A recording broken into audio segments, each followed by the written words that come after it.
You are looking at everything, every star, every galaxy, every atom within our observable reach. All of it, right there. And almost none of it is what you think. Normal matter, everything you can see and touch, is just 5% of the universe. The rest is invisible. 27% is dark matter. We know it exists only because of what it does to things we can see, and 68% is dark energy, a force accelerating the expansion of space itself. We have no idea what it actually is. The universe is mostly made of things we cannot explain. Between the galaxy filaments are voids, regions of near-complete emptiness, hundreds of millions of light years across. The universe is not sparse. It is almost nothing, almost everywhere, and it is not sitting still. Space itself is expanding in every direction simultaneously. Galaxies are not moving through space. Space is growing between them, and that expansion is accelerating. It began 13.8 billion years ago. In a fraction of a second smaller than any timescale we can measure, everything came into existence. Space, time, matter, energy. The greatest mystery is not what happened. It is why anything happened at all. This is the oldest light in the universe. The afterglow of the Big Bang. 380,000 years after the beginning. These temperature variations are the seeds of every galaxy that ever formed, including ours. The first stars ignited 180 million years after the Big Bang. Enormous, blue-white, burning fast and dying violently, seeding the universe with the first heavy elements. Without their deaths, nothing complex could ever have existed. Galaxies formed through collision and merger. Small proto-galaxies pulled together by gravity over hundreds of millions of years. The elegant spirals we see today were built through billions of years of cosmic violence. Our Milky Way contains 200 to 400 billion stars, and our Sun sits in a quiet outer arm, not the center, not special, an ordinary star in an ordinary neighborhood of a galaxy that is itself ordinary among trillions. Black holes are where physics breaks down. At the singularity, our equations produce infinities.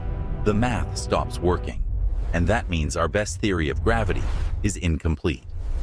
We know it. We just don't know what replaces it. In the early universe, less than a billion years after the Big Bang, astronomers found black holes already containing billions of solar masses. Called quasars, they outshine entire galaxies. The problem? There was not enough time for them to grow that large. We have no explanation. At the event horizon, time dilation becomes extreme. From outside, a falling object appears to freeze at the boundary forever.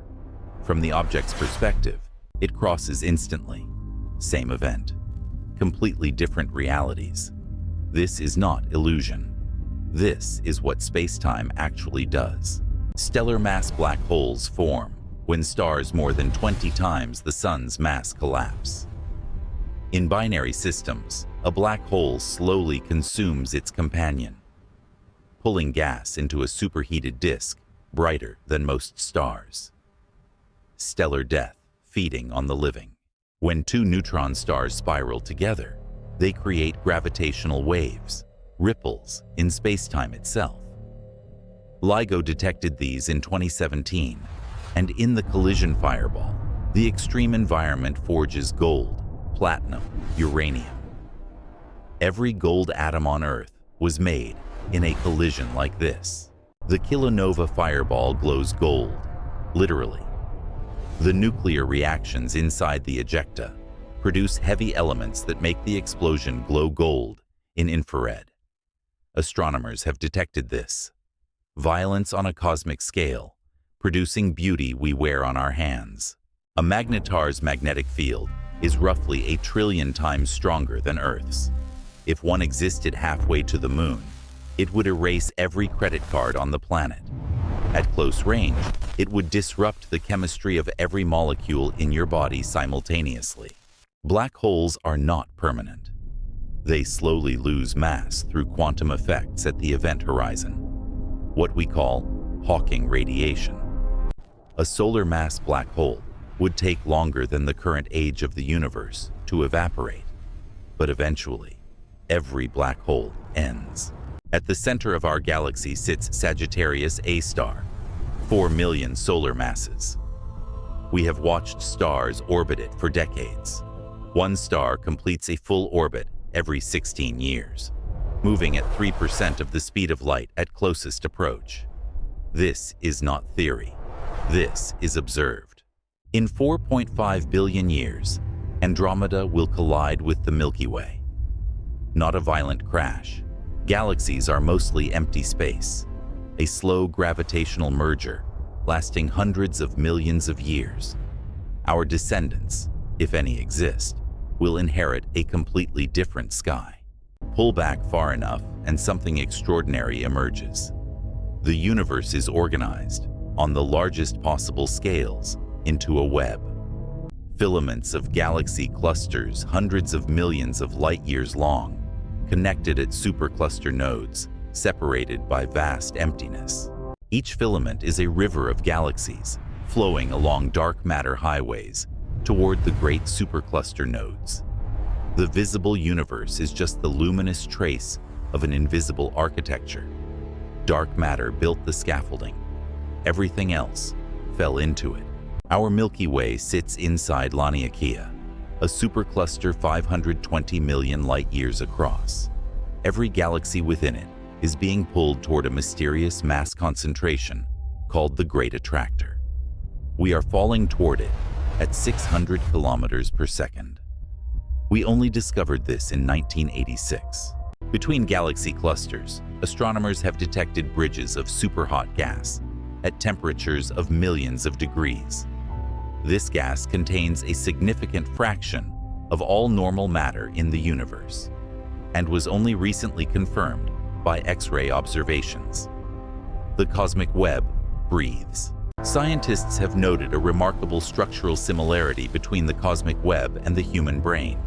Same node and filament architecture, same void distributions, same connectivity patterns. Whether this is profound or coincidental remains genuinely open. Even superclusters interact. Gravity operates across hundreds of millions of light-years, the most patient and relentless force in the universe. Given enough time, it builds everything, and eventually destroys everything it built. Every galaxy is surrounded by a dark matter halo, extending 10 times beyond its visible edge. The stars and gas we see represent only a fraction of the galaxy's total mass. The dark matter halo is the real galaxy. The stars are just a small luminous core inside something invisible and vast. Gravity bends light. Einstein predicted it in 1915, confirmed in 1919. When light from a distant galaxy passes near a massive cluster, it bends into arcs and rings. We now use this effect deliberately as a natural telescope to see objects far beyond our direct reach. The observable universe has a boundary 46 billion light-years away in every direction. Beyond it, light has not had time to reach us. The universe may extend far beyond this boundary. It may be infinite. We cannot know. We see only the bubble that light has had time to cross. Scale is the universe's most overwhelming property. Pull back to see the solar system. Earth vanishes. Pull back to see the galaxy. The solar system vanishes. Pull back to see the cosmic web.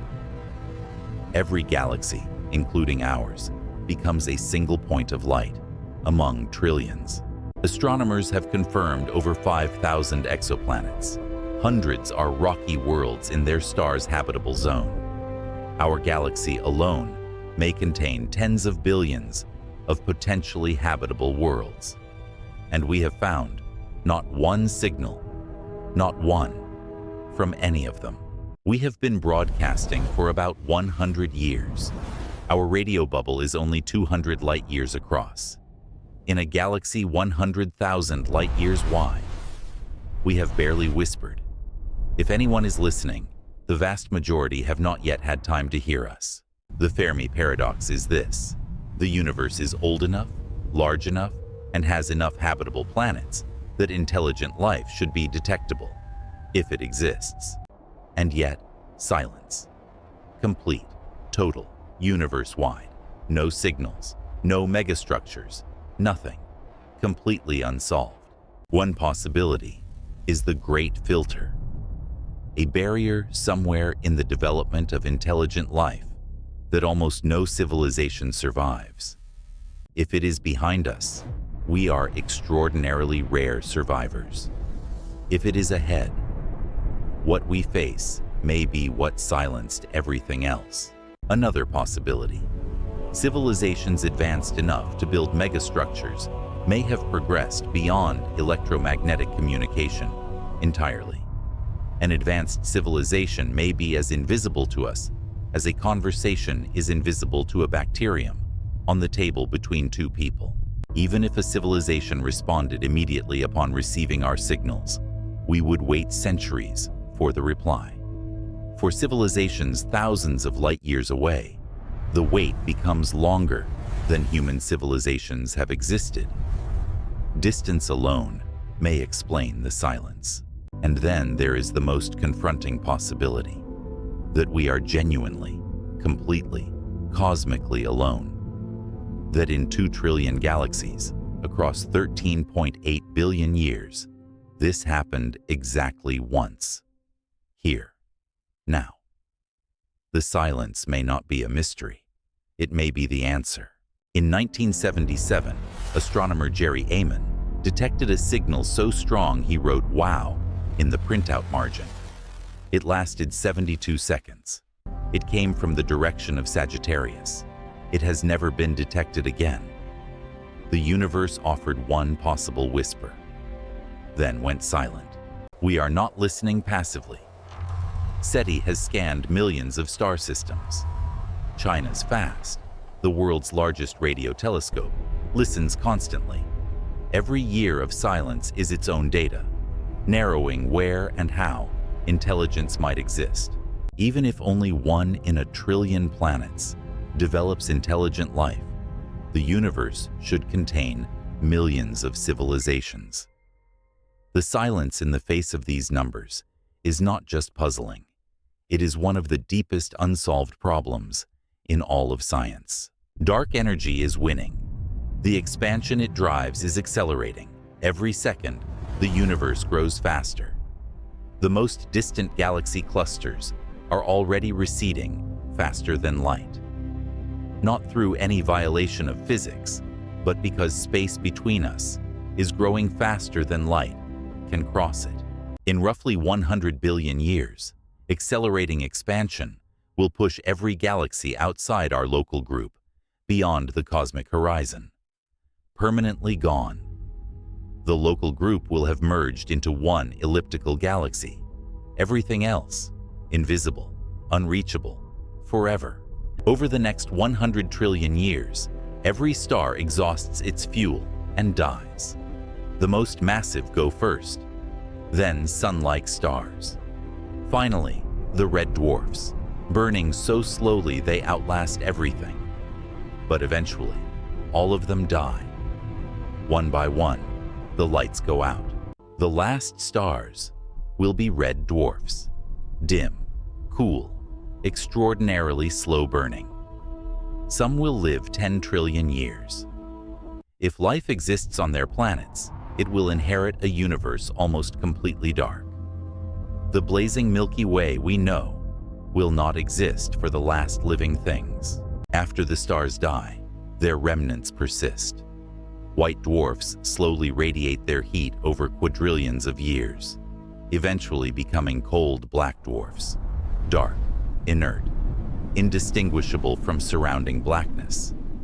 The universe fills with invisible stellar corpses. Some theories predict that protons themselves are not stable. Given enough time, perhaps 10 to the power of 40 years, every atom of normal matter dissolves. Every white dwarf, every black dwarf, every stray hydrogen atom. Matter itself ends. After normal matter decays, only black holes remain. For timescales that dwarf everything before them, they are the last structures in existence. Dark masses in a dark universe, slowly leaking their mass away, one photon at a time. And then the last black hole evaporates. One final pulse of Hawking radiation, weaker than a whisper. Then nothing. No matter, no energy, no events, maximum entropy. A state so perfectly still that nothing can ever happen again. This is heat death, the true end. But quantum mechanics does not permit perfect stillness. Virtual particles flicker briefly into existence and vanish. On timescales beyond naming, random fluctuations will occur, and given infinite time, another Big Bang becomes statistically inevitable. The universe ends. And then, eventually, something begins again. Our universe may not be the first. It may not be the last. What is certain? We exist in the window between. In the brief luminous era when stars burn and minds can form. That window is closing. Every heavy element in the universe was forged inside a star. Carbon, oxygen, nitrogen, calcium, iron. The nuclear physics of stellar interiors is the universe's chemistry laboratory. Building the periodic table, one nuclear reaction at a time, for billions of years before we existed. When a massive star exhausts its fuel, it collapses in less than a second, and the rebound blasts its outer layers into space at a significant fraction of the speed of light. A supernova outshines its entire galaxy for weeks, and inside that explosion, every heavy element the star spent its life creating. The debris cloud drifts through the galaxy for millions of years, enriching the interstellar medium with everything it contains. These clouds seed the next generation of stars and planets. Every rocky world, every ocean, every molecule of DNA. All of it traces back to a star that died before ours was born.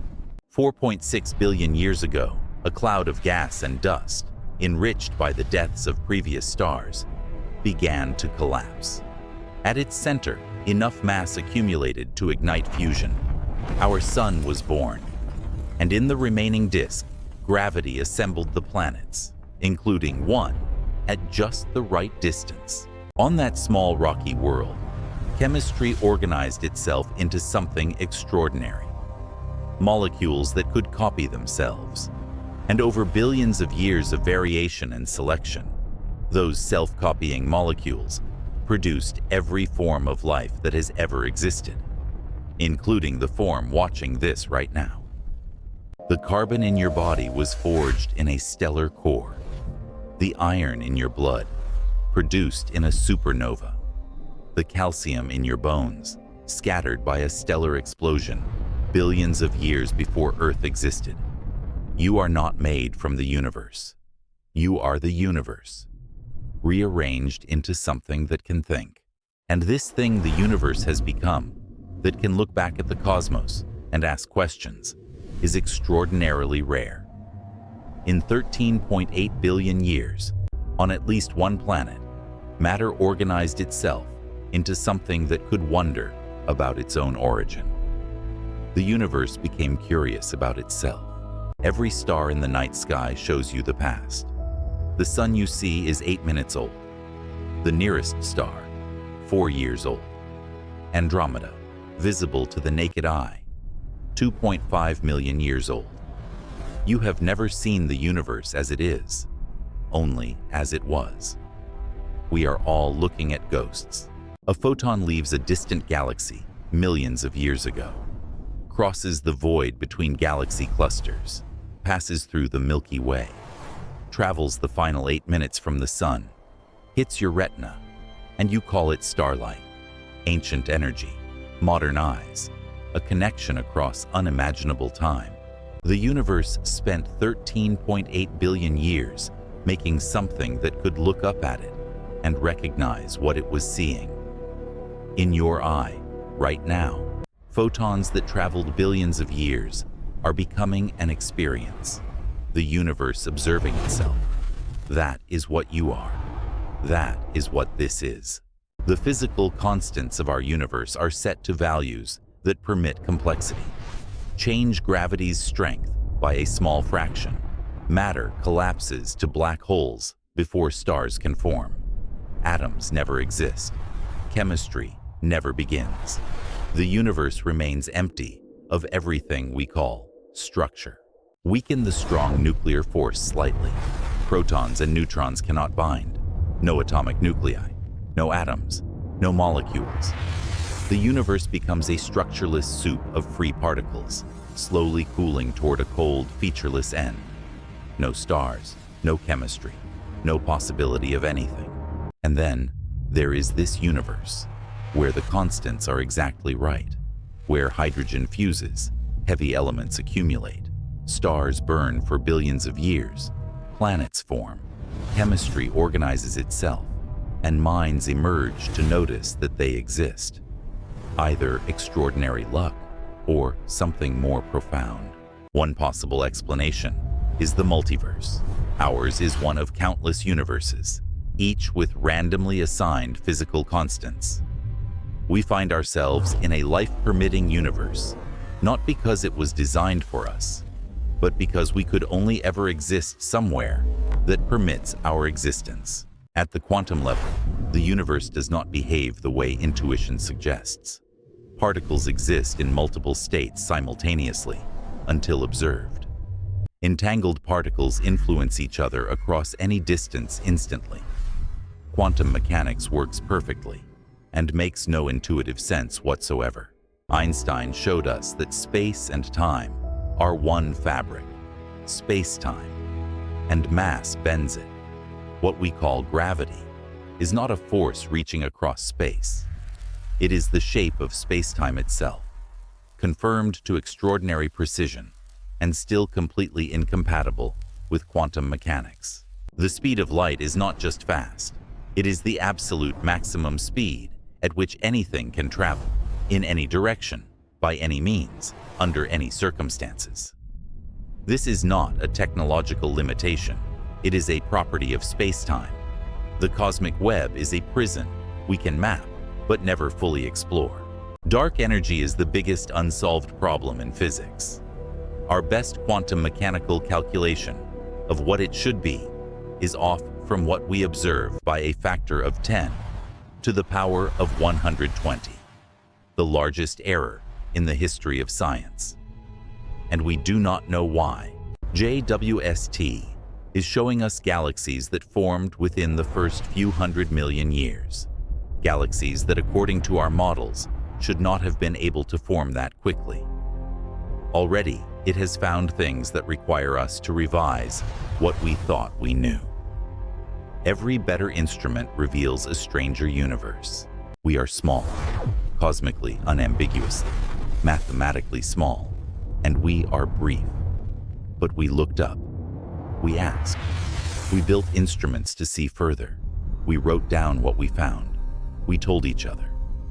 That is not small. That may be the most extraordinary thing in the observable universe.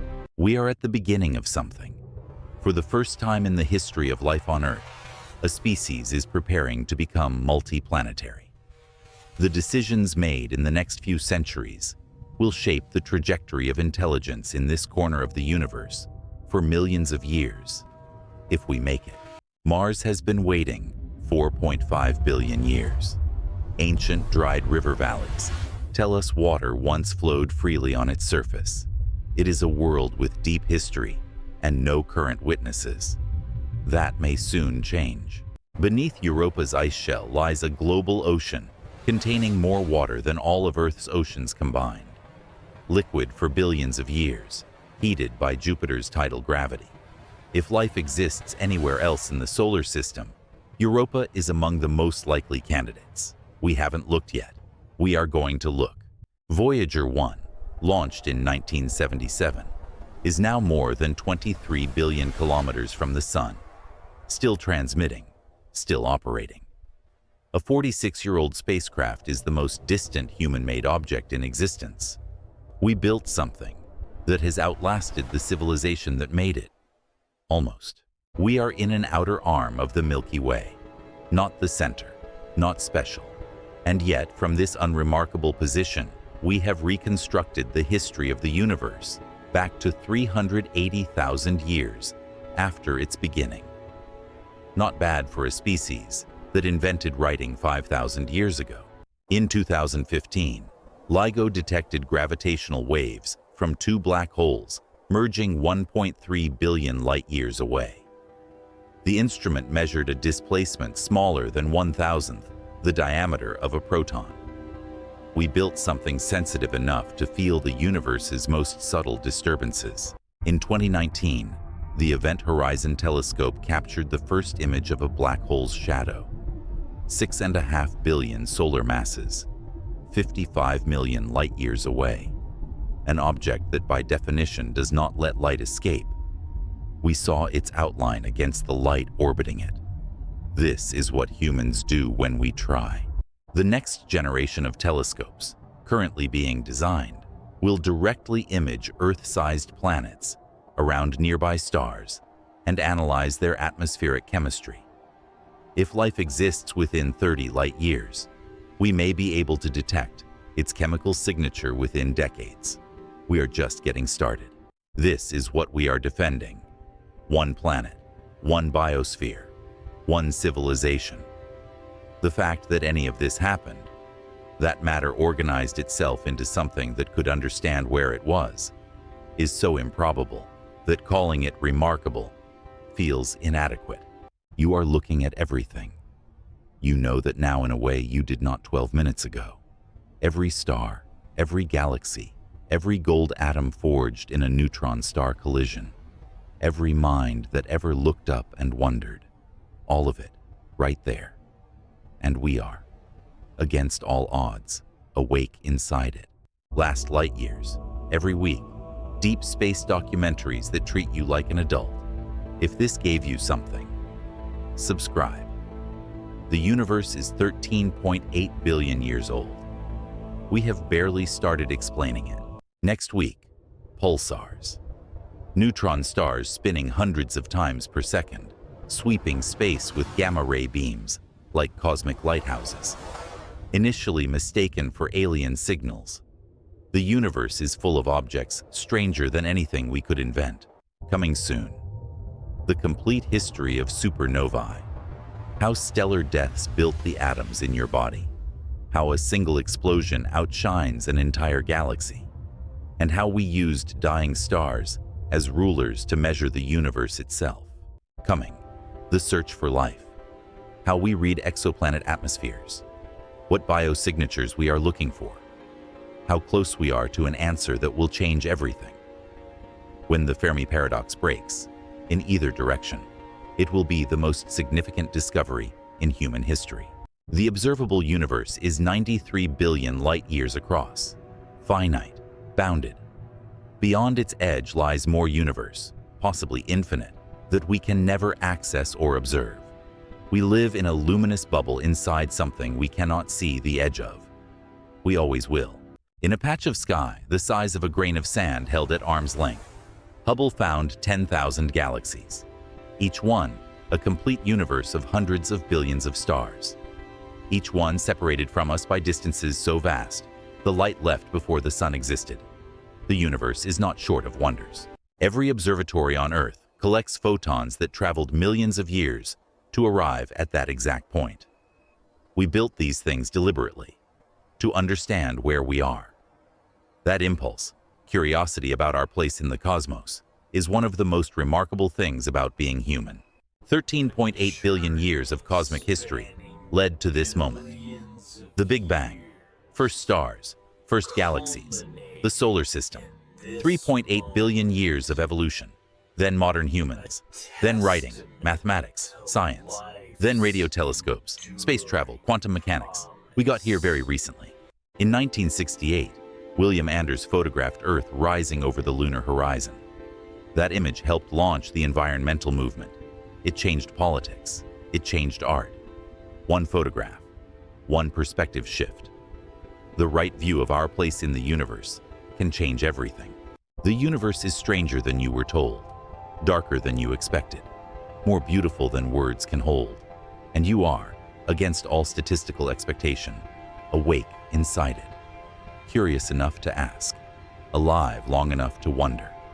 That is Last Light Years. We will see you next week.